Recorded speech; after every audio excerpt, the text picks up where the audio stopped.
Mataas ang iyong naong aliwalas. Ngayon kabataan ng aking pangarap. Ang aking talino na tanging liwanag. Pagitiwan mo pag-asa ng bukas. Ikaw ay lumitaw o katalinuhan. Magiting na diwang puno sa isipan. Mga puso namin sa iyo'y naghihintay at dalhin mo roon sa kahit kaitasan. Mubaba kang taglay ang kagiliw-giliw na mga salihas ng agham at sining.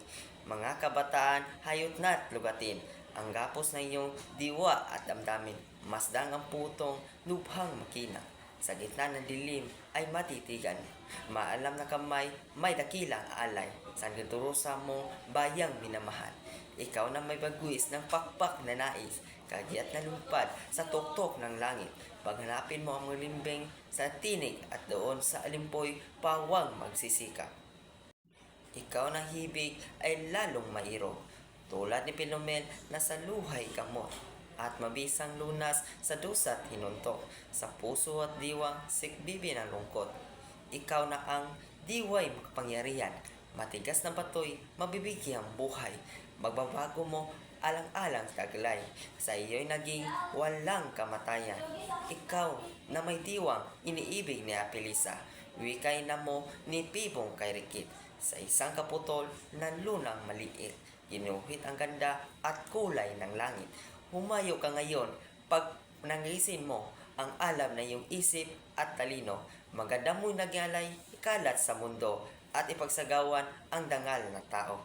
Araw na dakila ng ligaya at galak. Magsaya ka ngayon, mutyang Pilipinas. Purihin ang iyong bayan, sa iyo'y lumingap.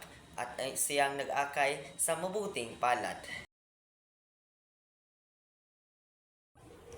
Warm and beautiful like a hoary of yore, as gracious as pure as the break of dawn, when darting clouds take on a separate turn, sleeps a goddess on the Aegean shore. The small waves of the sonorous sea hazel, her feet with the ardent, amorous kisses while the intellectual whisk adores her smile, the old hoary pool her flower veil. My muse, most enthusiastic in elite, sings to her among naiads and undines.